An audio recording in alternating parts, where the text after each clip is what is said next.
do a couple of announcements to let you know what we're planning for this fall. As you know, it's the 250th anniversary of the American Revolution, which began in April this year, and so we have a lot of programming coming up this fall to celebrate that. Thanks to a county grant, we got 2 county grants to fund this series and also some educational pamphlets.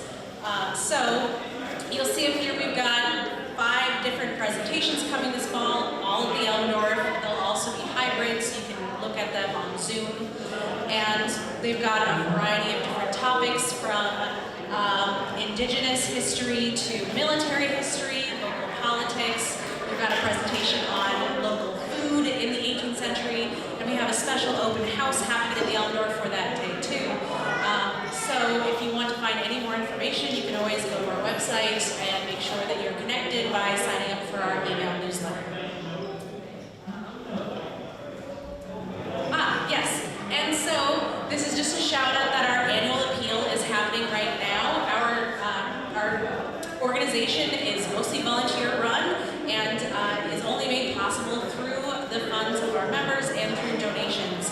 So we're currently fundraising for our annual appeal, and just pointing out a few things that we're doing right now. We're really taking a big step towards opening up the Elmendorf more frequently so that we have scheduled days where people can come in and take tours of the Elmendorf, whether that's self-guided or being led by somebody. We're working towards new educational programming so that we can bring field trips back into the Elmendorf for K through 12, and so that educational programming matches with curriculum for history and civics in the schools. And we are working on broadening access to the building by having signage and interpretive panels about the history of the building. So there's a lot of stuff going on at the Elmendorf. If you could please consider supporting us, you can donate online. You can also pick up a donation envelope over here, or donate with cash as well. So without further ado, I'm going to toss this over to Will Tatum, the county historian, who will be telling you about Revolutionaries of Western Dutchess.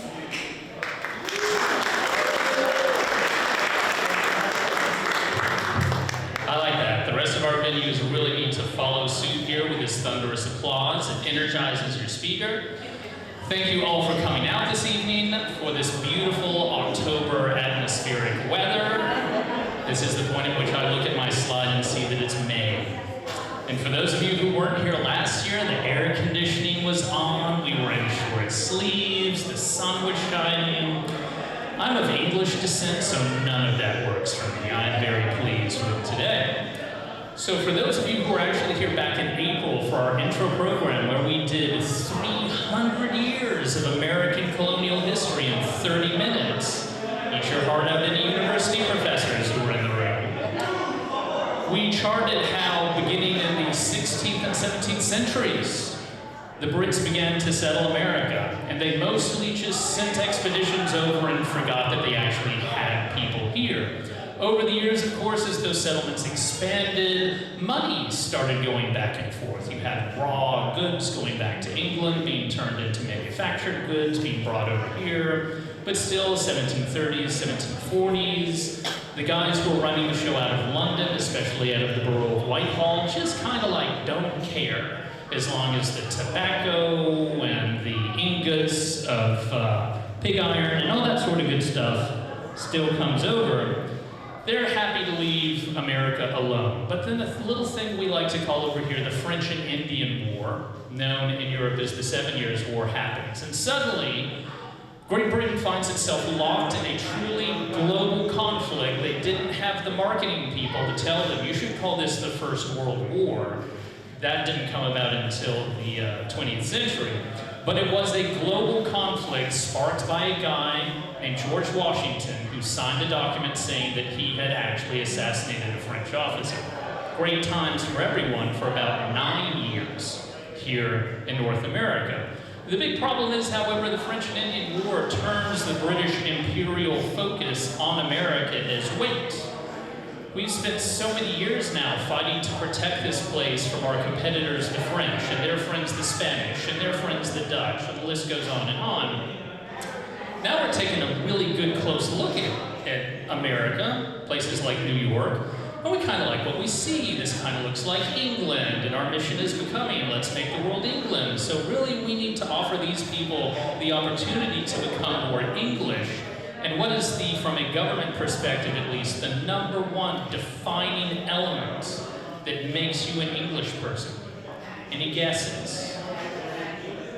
You pay taxes, yes. And then we have the imperial crisis, and suddenly it's April 19, 1775. People are shooting at each other. Super bad day for the British. Word arrives in New York on April 21st, 1775, because boats are faster in the period than we think they are. And suddenly, New York is now caught up in this continental rage of rebellion in 1775. So tonight we're going to try and look at who are the local players here in Dutchess County. And we are more or less looking at them in 1775 because we're trying to keep this vaguely real time. This will also be a highlights reel. We won't be talking about all of them, in no small part because there is not an existing book on these folks. There's some articles, some literature out there, but we are doing deep, penetrating primary source analysis that's never really been done before. At least it has not been published. So we're going to give you a highlights reel tonight, but we're also going to give you some examples of where this research is continuing so that you know what to look forward to, because we've got like another 8 years worth of Rev 250 programming to deliver. Or at least that's what I tell myself.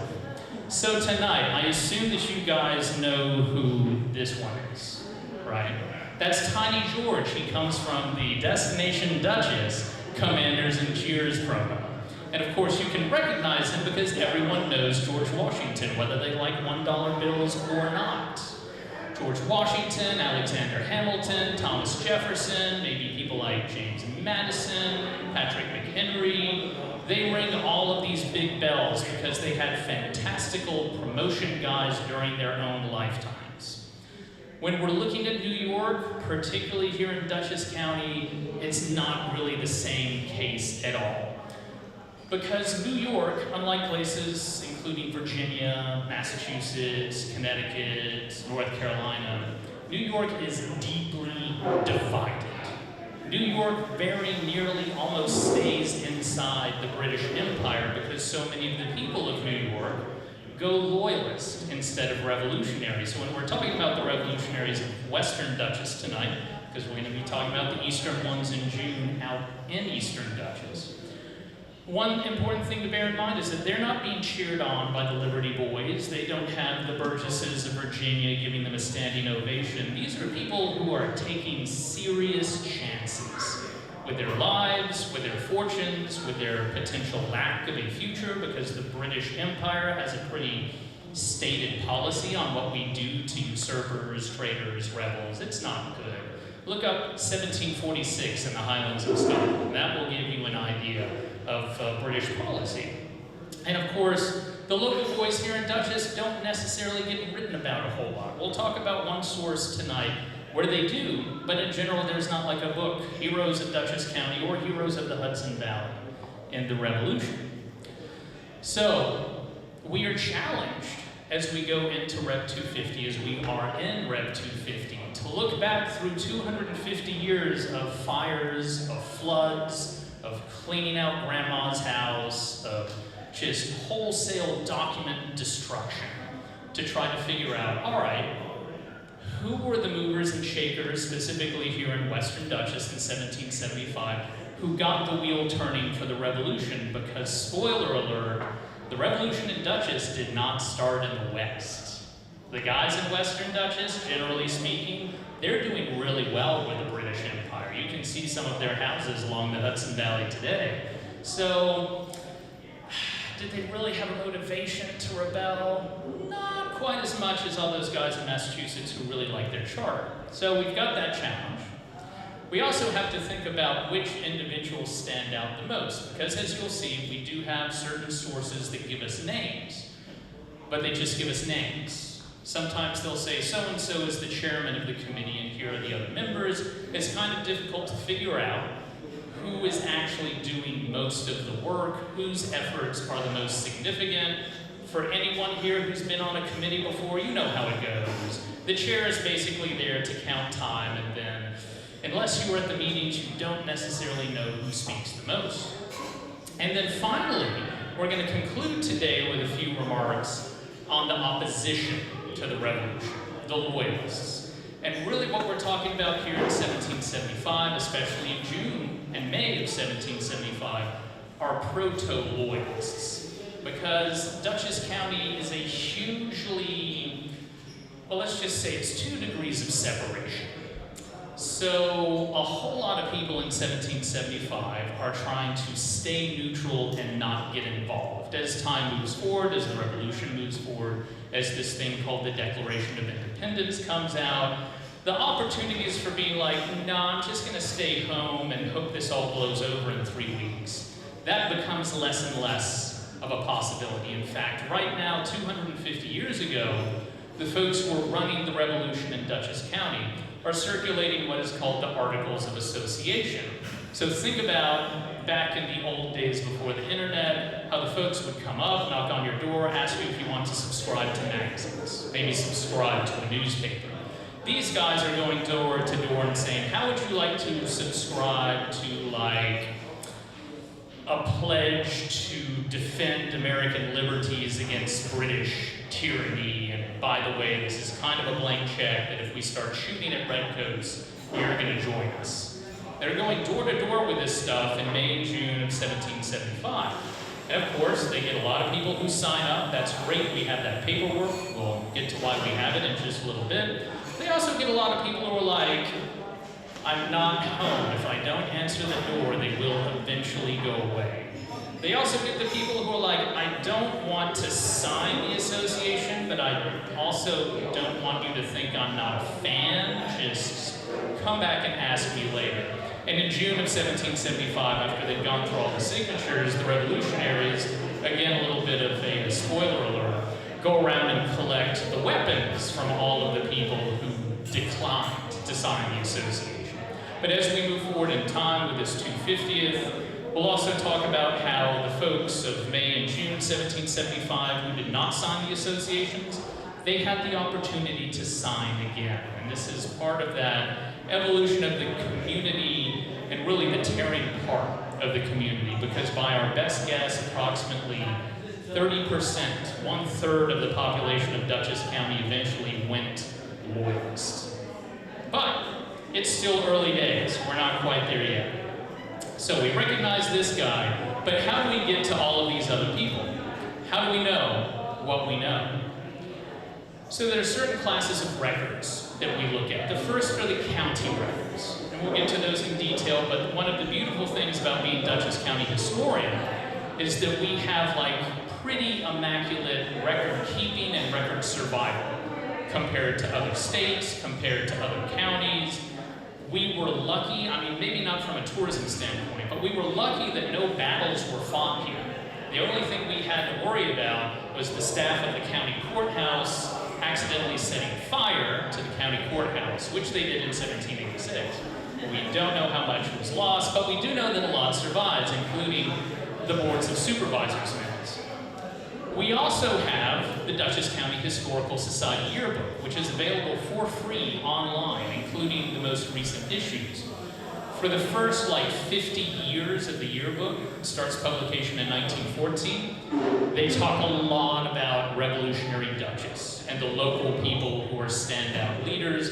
Of course, they weren't bothered by minor considerations like footnotes to tell a future county historian where all the primary sources were, but it's still nice of them to be like, oh yeah, Zephaniah Platt, you want to remember him in 100 years when this becomes relevant again. So we do have that resource. And finally, we have a guy who is fundamentally instrumental in preserving the paperwork legacy, the primary source documents of the Revolution, and I'm going to bet none of you have heard of him before. He was a legend in his own time. He's still a legend in the mind of colonial historians and early Republic historians, Peter Force. So to begin with, what are our county records that are relevant to the Revolution? The first is the Board of Supervisors. So anyone who is involved in local government or pays really close attention to their tax bills, knows that the head of every town is a supervisor. It's the villages and the cities that get the mayors. So back before the county charter of 1967, the county was administered by the Board of Supervisors, which meant that once a year, all of the heads of the municipalities, came together, looked at all of the claims against the county of Dutchess financially, and we're like, all right, we're going to pay this guy, pay not that guy, no, right out. But we're also going to pay this guy, and we're going to make sure that the tax collection adds up properly. So these minute books tell us who are the leadership, who is in power in Dutchess County. This one from June of 1775, we've got some names up here: John Field, James Vandenberg. Love some of these 18th century names: Touchless Dickinson, Jacobus Spardow, he's keeping it old school, we'll get to him in a little bit. Joshua Nelson, Andrew Morehouse, who never spells his name the same way twice, including on the same piece of paper. Cornelius Humphrey, Israel Thompson, Zephaniah Platt, yes, he's coming, and local boy John Van Ness. Like if you weren't a Livingston or Hoffman or a DeWitt, then you were probably a Van Ness. That's the hierarchy here in Northern Dutchess specifically. So this helps us get an idea of who's actually running the government. And then we can look later on as Rev 250 moves forward and see who on that list is still in charge and who has left. Next, we have judges. We have court minute books, and for those of you who may not be aware, we have the so-called ancient documents collection. That's the filings of the courts of common pleas and general sessions, which were our courts right up until 1889. The common pleas is the civil court, mostly debt cases. The general sessions is the criminal court, which before 1776, it's all your offenses against the king, like murdering your neighbors, not a good thing to do. The king does not appreciate the reduction in his tax base. But when we look at this again, we get a nice list of names. So the common pleas judges in May of 1775, almost 250 years ago right now, because that was the 16th day of May when the court set. You have Beverly Robinson. We will be coming back to him later. You've got some repeat names from the supervisors. Wow, you can both be the head of a town, they're called precincts then, but head of a town and a judge. So much for separation of powers, not a thing in the British Empire. So again, James Smith, Henry Vandenberg, but this time he separates it all out, very fancy. Isaac Smith, William Humphrey, and you might be forgiven for saying Abraham Bouquet. Don't try that in Eastern Dutchess, it's bouquet. I'm not kidding. Like, this is part of my book, 10,000 Mistakes I've Made for You. I don't want to tell you how I learned the proper pronunciation for the town of Milan, for example. And then when you look at the general sessions, these are all of the justices of the peace. Today we know them as town judges. In the 18th century, they were the person you went to if you had any sort of issue that the government needed to deal with. You didn't go to the supervisor because all he does is look at taxes. But you go to a justice of the peace, and he gets stuff done. And on this list we see Beverly Robinson again, James Smith, Henry Vandenberg, Isaac Smith, William Humphrey, Abraham Bouquet, Roswell Hopkins, Malcolm Morrison, John Farrell, James Vandenberg. Henry needs company, so he brings in someone else for the family. Cornelius Humphrey, as is the fabulous Humphrey brothers, Ananias Cooper, and Ephraim Payne. Some of these guys are going to turn up in June, because they are Eastern Dutchess names. All right, so that's another great source for names. And then we have tax rolls, because the number one thing that the government will always ensure survives any cataclysm is our ability to track the taxpayers. That's like joking, not joking, but I'm glad you all are not in the mood for dark humor. The the tax lists, again, repeat the supervisors, so we can double check to make sure that the clerk of the supervisors actually entered it correctly. And then they give us names and the value of those people's estates, their land. But more importantly, they tell us, like here at Phillips Precinct, which is now in modern Putnam County, where people are living. This allows us, just like it allowed people in the 18th century, to track folks, to figure out, where is Egbert Benson actually from? So that's great. We love it. What else do we have? the Dutchess County Historical Society annual yearbook. So that is the screen capture of the page. You can go to dchsny.org and see a link under research tools, or you can take a photo of this slide, or you can tune into Panda after this program and just like pause the YouTube play and see this slide. But it's a beautiful bounty. It is the #1 accessible source on Dutchess County history, especially if you want someone to digest the primary sources for you. All right, so we've got our county records, we've got our county historical society's publications, and then #3, winner for best hair, 1855, is Peter Force. It's like, I wish I had the hair to do that stuff. Now, he's photographed by Matthew Brady in 1855, for those of you who might think for a moment. That name sounds super familiar. Where have I heard it before? He takes all the Civil War photos, both the portraits of folks like Lincoln, but also a whole lot of, as it turns out, kind of macabre posed battlefield dead people photos. Oof, yeah. Little cringe, but we are happy that he recorded this image of Peter Force. So what is Peter Force's deal? He was born in 1790, just a little too late to say he was there for the Revolution, but he is born to a Revolutionary War soldier down in New Jersey. So he hears all the stories growing up. And does he grow up in New Jersey? No. He very helpfully, his family moves to New Paltz. So we can kind of, sort of claim it, not by birth, but by early residency here in the Hudson Valley. Now, he goes on to do all sorts of stuff. He fights in the War of 1812. He's the one-time mayor of Washington, D.C., where he is actually buried today. If you drive through Rock Creek Park, there's Rock Creek Cemetery. He's in there. He's a major printer for the United States government. But most of all, here in the colonial and revolutionary history land, we know him for a series of publications called the American Archives. So you can see it's relatively early in his life. He starts publishing them in 1837.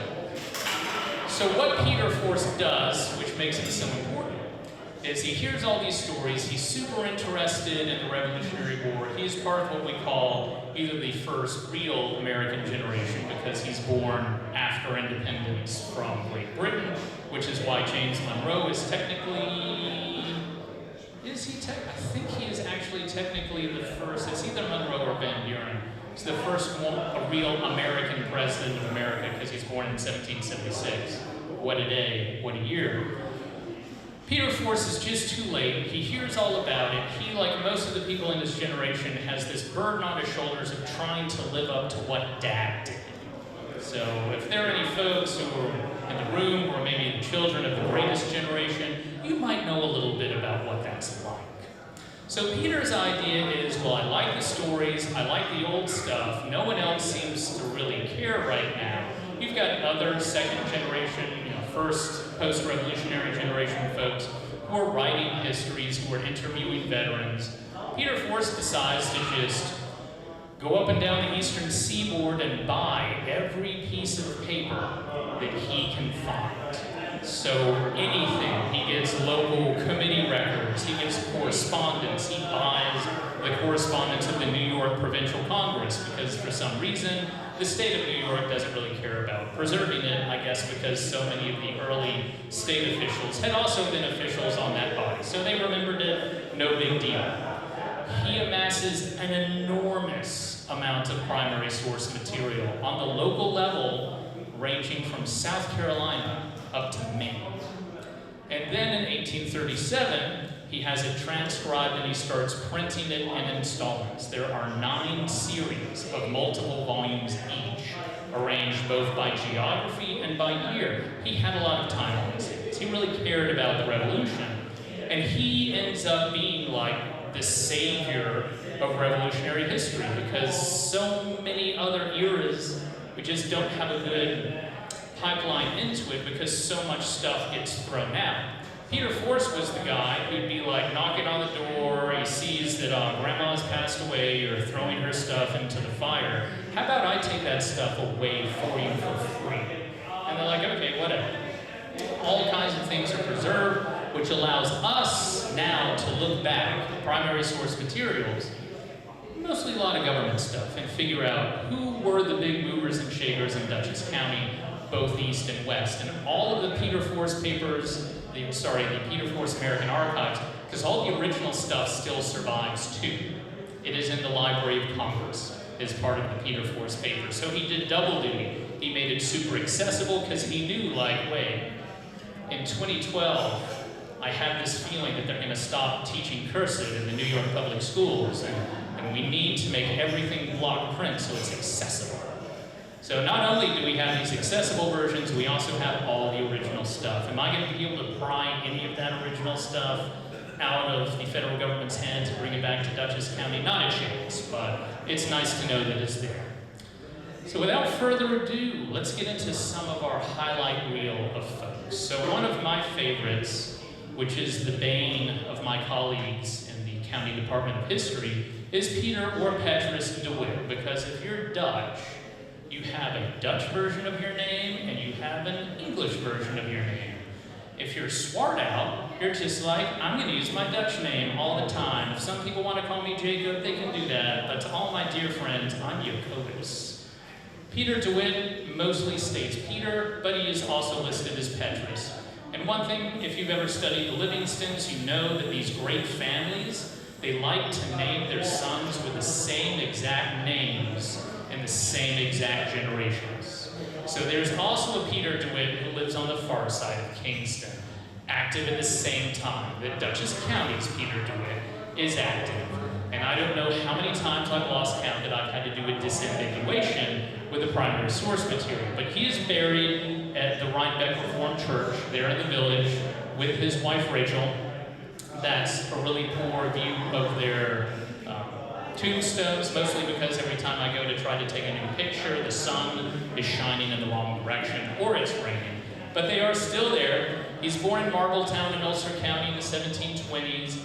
And he's a very lucky boy because his mom is the daughter of one of the big land patentees here in Dutchess County. If you've heard some of our previous discussions, Dutchess County was basically a huge real estate scheme in the late 17th and early 18th centuries, with people rolling in and being like, yeah, I'll take 85,000 acres of land here, I'll take 10,000 there, how about another 40,000 there?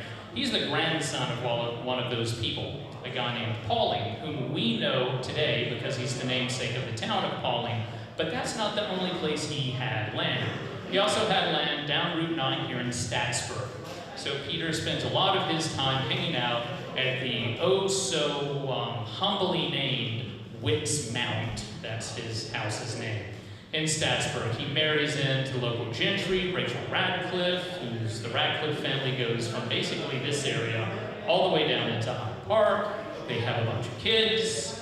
He operates stores, he operates mills. He has like both vertical and horizontal integration in the economy of Dutchess County from 1750 up until his death in the 1790s. He's in fact still owed money by the Continental Congress in 1790. He's the supervisor of Rhinebeck during the war, and he wrote a ton of letters, some of which are preserved in the Peter Force papers, the American Archives, some of which were published subsequently in other like genealogical magazines of the 19th century.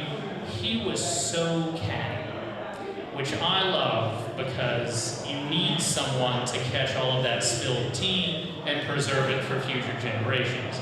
So thanks to Peter de Witt, we kind of get a feeling for who's a loyalist, who's like not behaving in 1775, who is behaving, who does he think should be in charge of everything.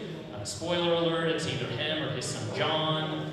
It's a great amount of reading. I wish we could find more of these letters, so if you see him, let me know. He's a big mover and shaker though. He's actually the one who says, John Van Ness, don't like him.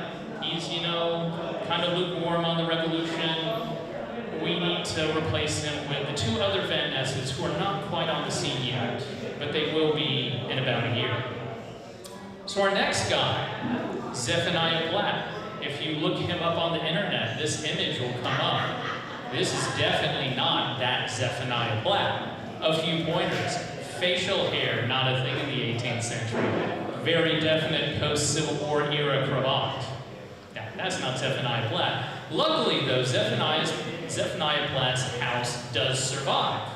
You can go see it, and then you can go to one of the several fabulous events or offerings at neighboring Germania of Poughkeepsie, whose campus is immediately adjacent. The Palin Platt House, and be all sorts of tongue twisters tonight, is now an American Legion Hall, but it is preserved down there on the eastern side of Dutchess County. So Zephaniah, pretty easy guy to track, not too many other Zephaniahs.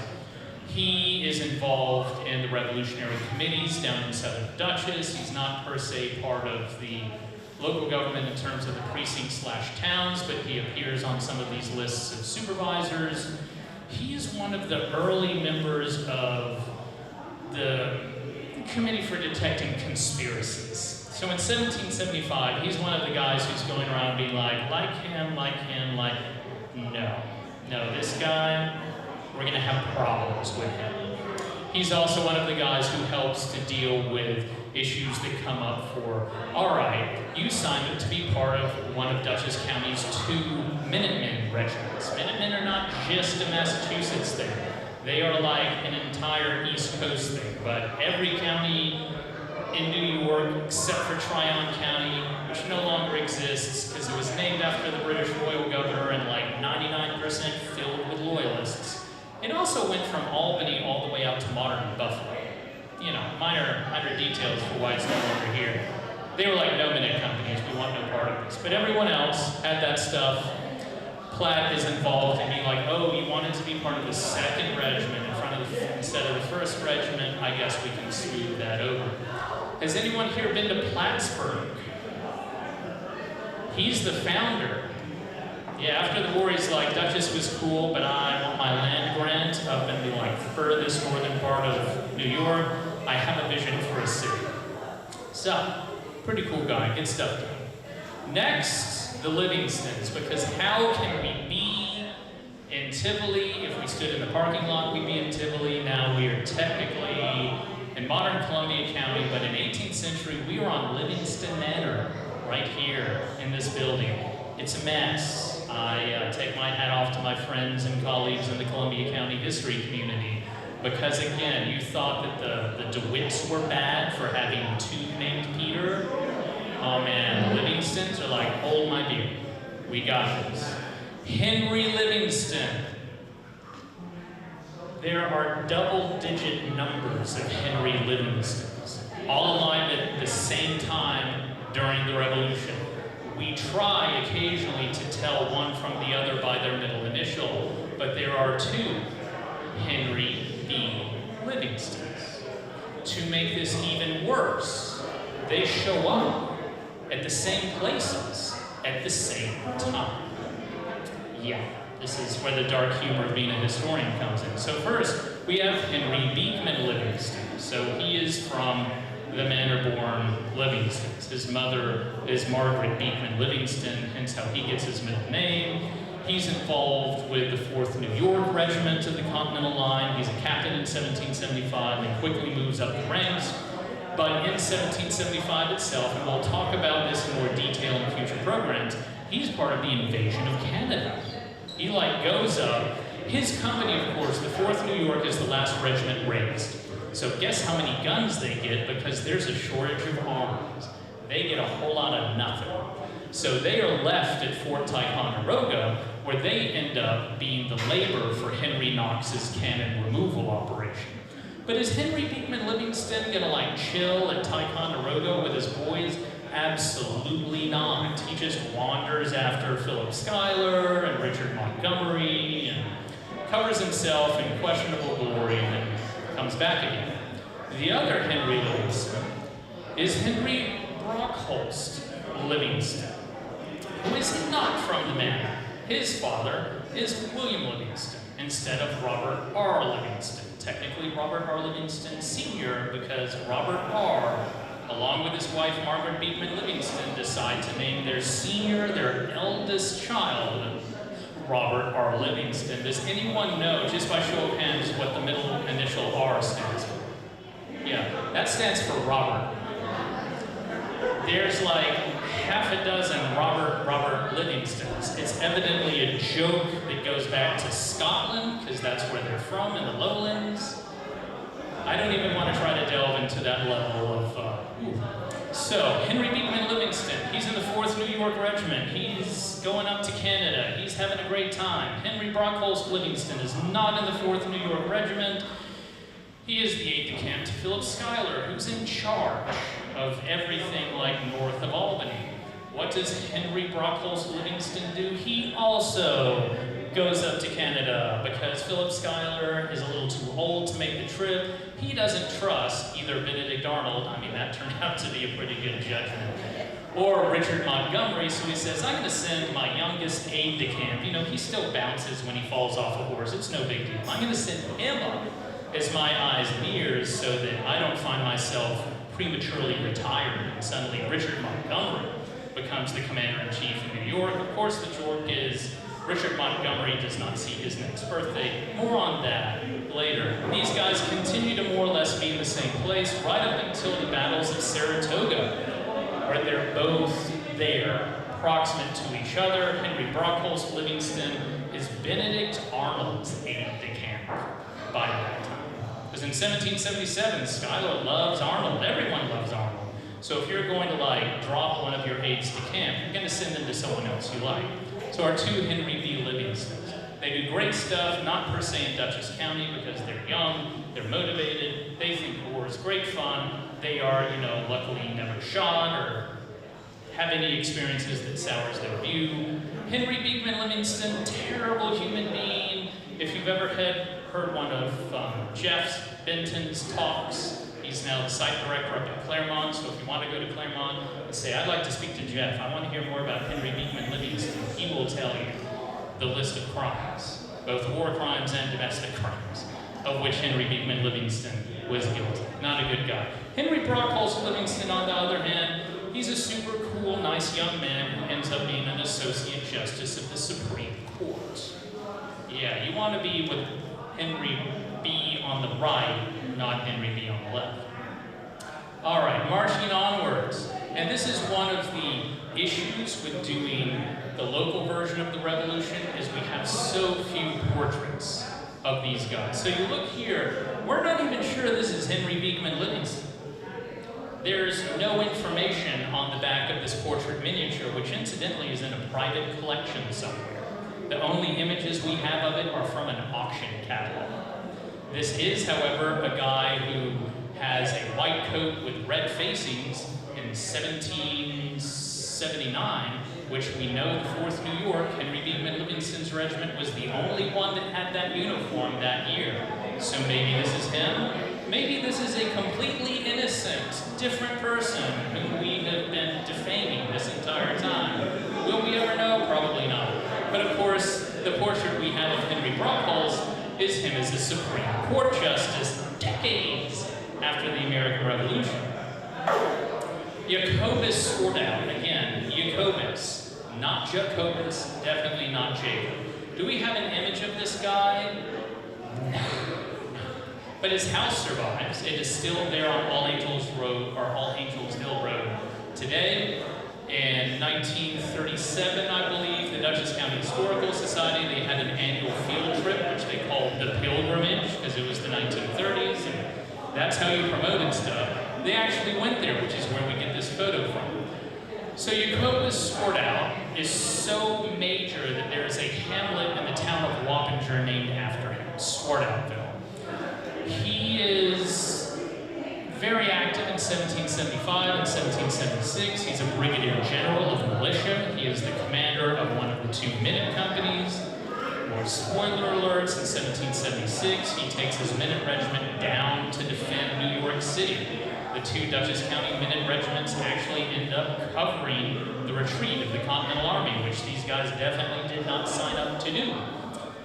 But in 1775, he's not only that brigadier of militia, he is also, along with Zephaniah Platt, on all of those committees that are trying to ferret out who's going to be a loyalist, who's going to be a revolutionary, how do we take the guns away from the loyalists and give them to the revolutionaries, how do we find the people that we don't really want to harass, but we want to take their guns anyway to give to our friends. He's very deeply involved with all of that stuff. As the war goes on, he tends to sort of glide out of sight because he stays home. He doesn't go out of the county to do stuff.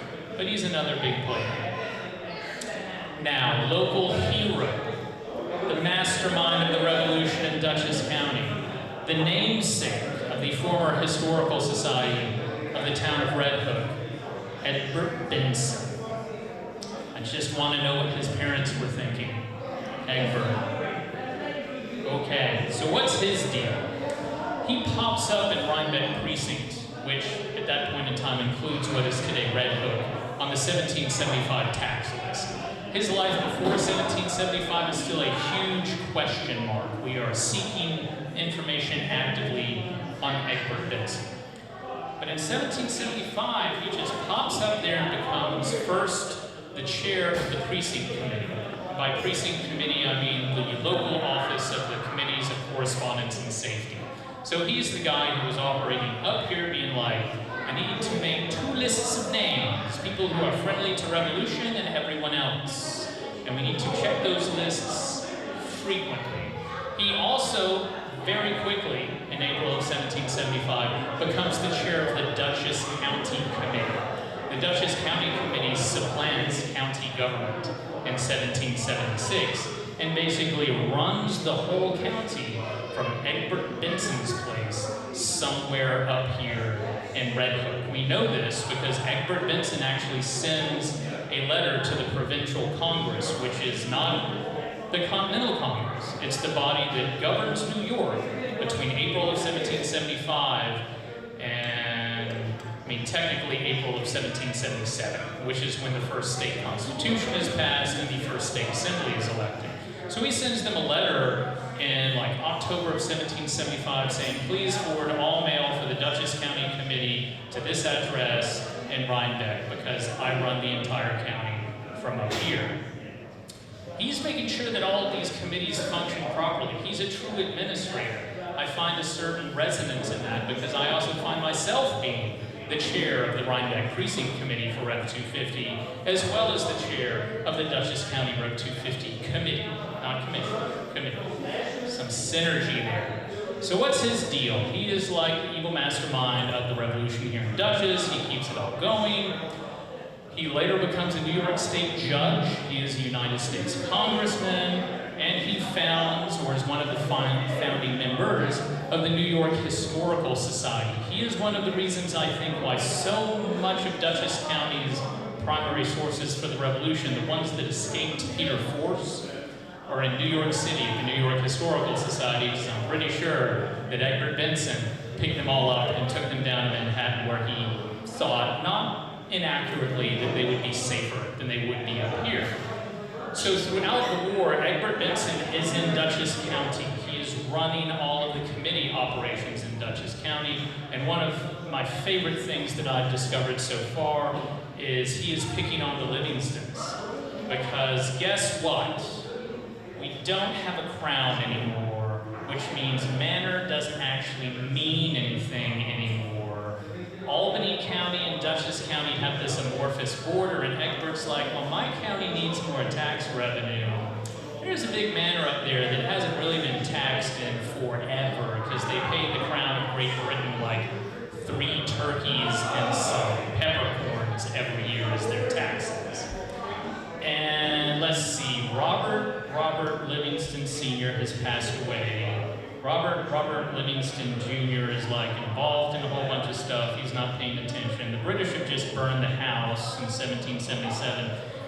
Margaret Beekman Livingston starts writing all of these letters to everyone she knows in the New York State government, complaining about Egbert Benson and how he keeps raising her tax assessment and demanding more stuff from her all the time. So I feel like we've got to give some respect to the guy who is willing to take on the Livingstons. And it's clearly the answer as to why historic Red Hook was once, no joke, the Egbert Benson Historical Society of Red Hook. Because this is a great man. Clearly you will be hearing about him a lot as we move forward in Dutchess Rev 250. All right, now I did promise you some information on the opposition. We've got three guys, Mordecai Lester, Timothy Doty, and Beverly Robinson. Who names their son Beverly? It's like, Egbert, that's pretty challenging. Beverly, I don't know. So let's start with this guy, who is very definitely not Mordecai Lester, because I just went like, all right, who's an 18th century dude? Find a random portrait miniature, because we have no idea what Mordecai Lester looked like.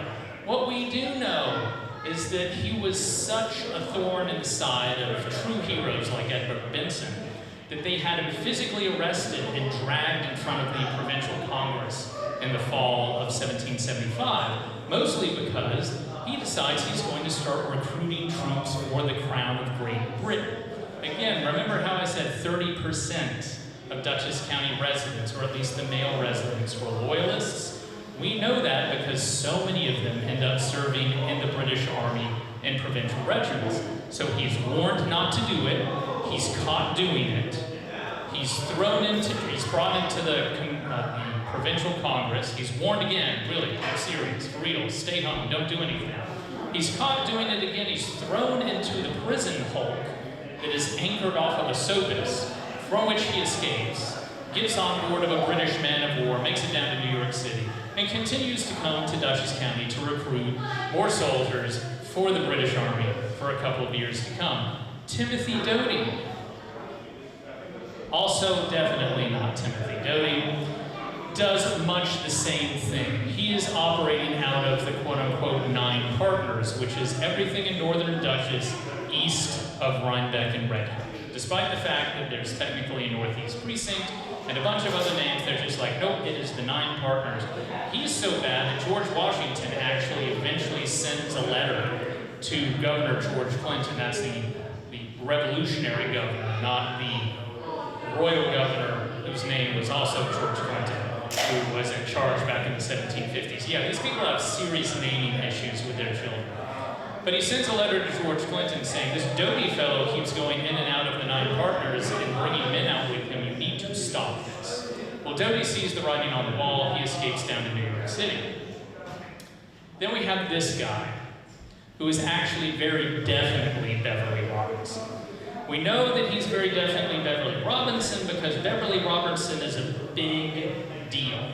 He's from Virginia, which is technically not why he's a big deal. He's a big deal because, again, he marries super duper well. He marries a young lady with the maiden name of Phillips. And the Phillips family, they have a manor, they have a precinct, they have a patent. So he's just like, I know what I'm going to do. I'm going to come up from Virginia, where tobacco farming's just not working out. I'm going to marry well, and then I'm going to rule basically half of what is today Putnam County. So he's a judge, he's occasionally a supervisor, he has hundreds of tenants on his lots. 1775, he is one of those people who is not yet a loyalist, but he is not going to sign that association. He's very near and dear to the British crown. He does not want a black mark on his record. He tells the committees, including people like Zephaniah Platt and Jacobus Swartout, just let me sit this one out, guys. I'm going to stay on my farm. It's going to be cool. My tenants are going to be quiet because I'm going to keep them quiet. Let's just see how this shakes out over the next couple of weeks, years, months, who knows. They leave him alone for a long time until July 4th, 1776 rolls around, and suddenly the moment has arrived when we need to tell friend from foe in absolutely the worst way. So a committee of people, including John Jay, again, future Supreme Court Justice, all personal friends of Beverly Robinson, roll up to him and they're like, all right, we have 3 options for you to choose from tonight. Option number 1, you sign the association. Say you're one of us. We're not going to make you fight. We might make you make your tenants fight. We're not going to make you fight. Everything will be chill. Option 2, you go hang out in a jail in Poughkeepsie, because we cannot have a man of your influence just running wild in Dutchess County who has not signed the association. The jail at this time is the basement of the county courthouse. It's not heated. You have to actually pay for your own food and it's just not a good scene. It's like, this is the stick. Option 3 is, we're going to give you 3 weeks to think about it. And you know what? If we come back and you're not here, that's okay too. So Beverly Robinson, yes, he packs up all of his stuff, his family, they go south to the British lines at the end of 1776, and he raises a regiment for the British Army. They comes back up, more spoiler alerts, but you'll have forgotten this by 2027. Comes back up the Hudson Valley in 1777, burns the heck out of both sides of the valley, all the way up to Kingston. Burning of Kingston, he's like, yeah, I'll show you exactly which houses get the best airflow to make the rest catch on fire. So huge major issue for the Revolutionaries of Dutchess County of New York, of really the 13 colonies, because his regiment fights everywhere, and we're right now doing the work to figure out how many Dutchess County men, presumably his tenants, left and joined that regiment, because when we look at another source that we'll talk about years from now, the forfeited estate sales, because in 1779, New York State, brand new state, already outspending its revenue. We have long-standing traditions here in New York, very close to our hearts. They're like, all right, we're not getting the tax revenue we need, so what are we going to do? Well, we've got all these people who've left, like 30% of Dutchess County taxpayers have left. Their lands are technically vacant. We're going to pass some legislation that makes this state property, and then we're going to sell it, mostly to the people who passed the legislation making it state property, and magically they're actually going to pay themselves, and it's going to end up with the state. So we have all of those records down at the county clerk's office in Dutchess County, where I work, and several of my colleagues and assistants have painstakingly gone through that. And what we find is like, I don't know, some ridiculous percentage of people, it's like their land plots were owned by Beverly Robinson. So super duper big deals, a lot of number of people who left with him. So that is our presentation for the evening, more or less on time. Our next event is going to be on Wednesday, June 25th, out at Old Drover's Inn in Dover. It's our first time back in Eastern Dutchess since COVID. So, Old Drover's Inn, if you have not been before, it is that beautiful white structure there. That was overnight lodging for cattle drovers, because New York City has always needed a lot of everything, including meat. It needed meat so bad that in the early colonial period, they built a road from what is today Vermont all the way down to New York City. That is today Route 22. And they would drive herds of cattle down, kind of like, you know, cowboy stuff, but without cowboys, because the English tradition of managing beef is on foot with really long whips, not on horseback with shorter whips. So that was a drover's inn. It's one of the few surviving ones. It has a beautiful structure newly built next to it called the Preston Barn, which is where we're going to be. If I'm going to leave the slide up, if you want to come scan that QR code with your phone, that will take you to the registration page. Tickets are free. We appreciate any generous donations you might want to make to the Town of Dover Historical Society. And if you want to make reservations for dinner at Old Drover's Inn, that is the QR code down here, but we will have drink service in the Preston Barn. So before we sign off tonight, do we have any questions? No questions is fine by me. It's been a long week. So flat, is that also Lucky Flat? This is Melaine Rockham, the president of Destination Dutchess. A round of applause.